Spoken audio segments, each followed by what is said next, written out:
Bethesda. Oh, cool. In John chapter 5, it mentions that there was a sheep's gate. Not a cheapskate, a sheep's gate.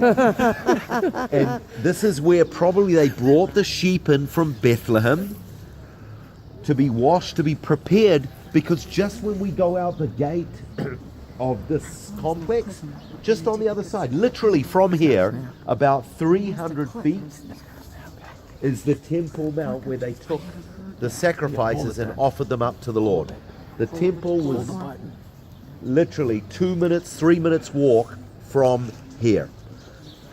Now, in this site down here, there's a whole conglomeration of archaeology, including a Greek temple to the god of medicine. You'll see it here, a temple, pagan temple, a Greek one here, down. We've got a Byzantine church, a basilica style, a Crusader period chapel, and down in the end there, if you want to go and have a look after, there's a dam, because they used to bring in the waters from 5 different sources outside of the city. Jerusalem did have one source. By the way, do you remember I told you yesterday or the day before that some Orthodox Jews believe the Temple Mount, this area here, could well be the Garden of Eden? And someone asked me why.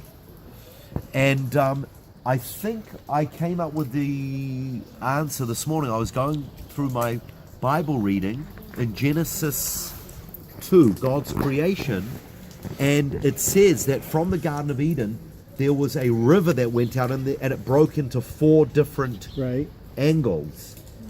And those 4 rivers that came from that river, one of them is called the Gihon, Gihon. The main source of water in Jerusalem is called the Gihon Spring.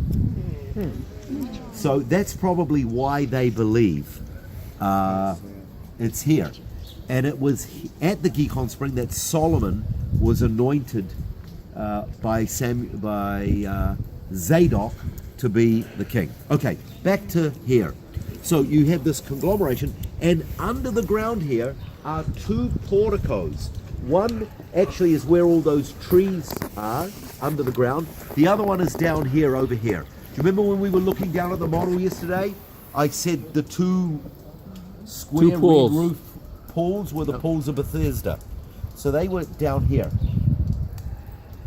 What happened at the story? Briefly. It's John chapter 5. There was a man who had been lame. Anyone remember how many years? 38 years. Yes. And there was all kinds of impotent, lame, sick people here. This was a sick place. Yeah. And it was. It's where the sick people... Hey, I'm not trying to... I literally mean that.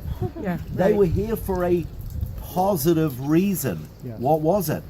To be healed. Yes. There was a chance that they could get healed, because it says every so often, it doesn't say how often, but it says the angel came and stirred up the water, and whosoever was first into the water after the stirring was healed.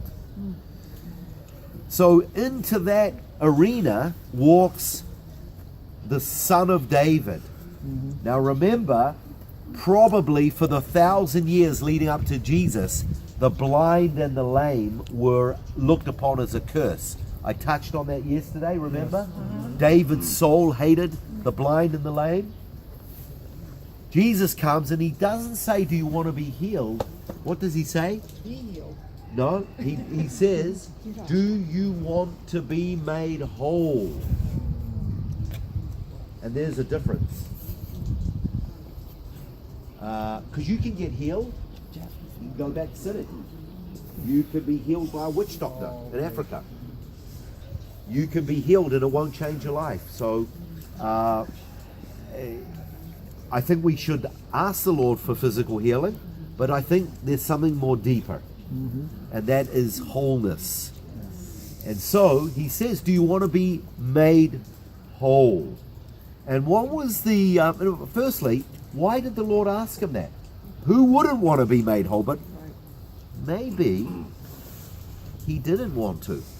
Or maybe he earned his living from being a beggar, and at 38 years of age, he was in his senior years at those days. And maybe if he got healed, whole, he wouldn't have a profession. Or maybe, and this is what I think, I personally think the guy had given up hope. He had lost hope. Why do I say that? Because listen to his answer. He says, "Sir, there's no man to help me." No one was going to help this guy. If you were a sick guy and you saw the stirring and you thought, I could get healed today, would you help the other person? Of course you would. You're Christian. Yeah. We're jumping together. That's right. You would say, "Oh yes, please, you go first." So he said, "Sir, there's no man to help me, and every time I do try to get in, someone jumps in ahead of me."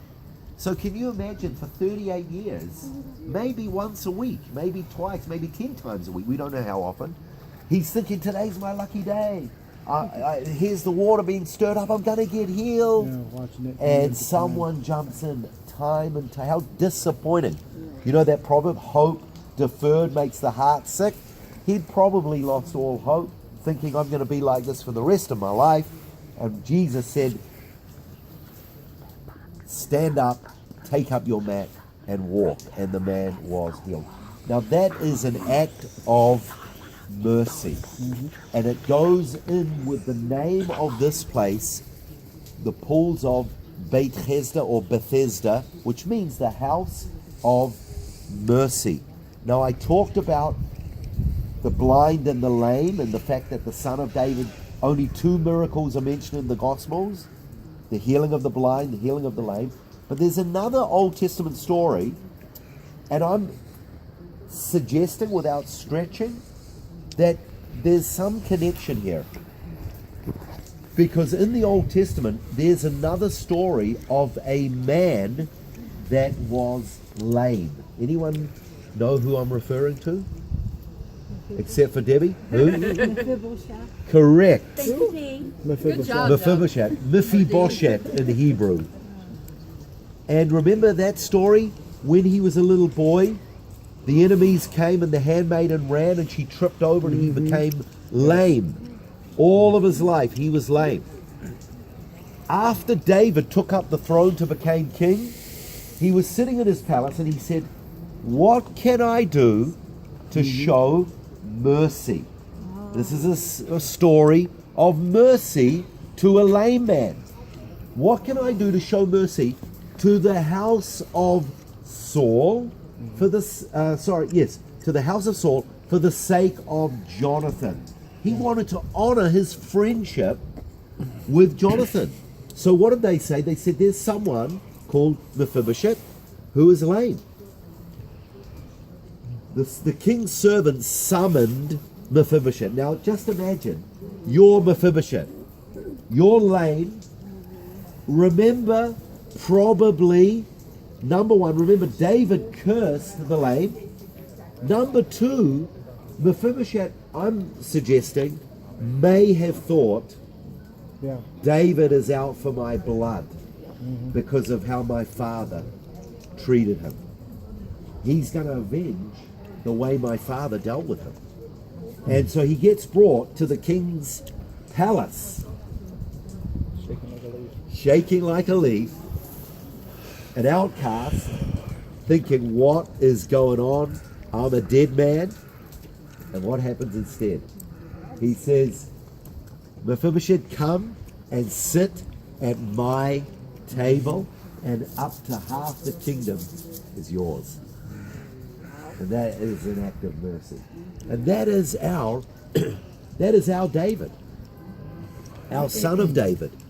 You know, in the Song of Solomon's where it says, "He brought me to the banqueting table, and his banner over me is love."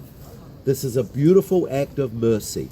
And because of his death, because he was the one who had God's wrath taken out on him, we have access to the Father by faith through his blood, And the scripture said we become co-heirs, heirs with God and co-heirs with his son. So think about that story as we're here at the pools of Bethesda. Any questions? What was his name again? The son of Saul? Jonathan? Yes. The son of Saul, Yeah, it's the, Jonathan? the brother of Jonathan, Mephibosheth. Wait a minute, hold on now. Saul's brother is Jonathan. No, Saul's son Is Jonathan. is Jonathan, Okay, and then And he had another son, Mephibosheth. called Mephibosheth. Okay. I can help you with it. Okay. He was all lame. And he's the one that extended all his grace David extended his grace yeah, to Mephibosheth. Gotcha. Yeah. to his Now, what did he do to deserve it? Quite the opposite. He was an outcast, and his father was a ratbag. Do you know that phrase? No. Oh, that's where I come from. Yeah. He was a bad apple, Scumbag.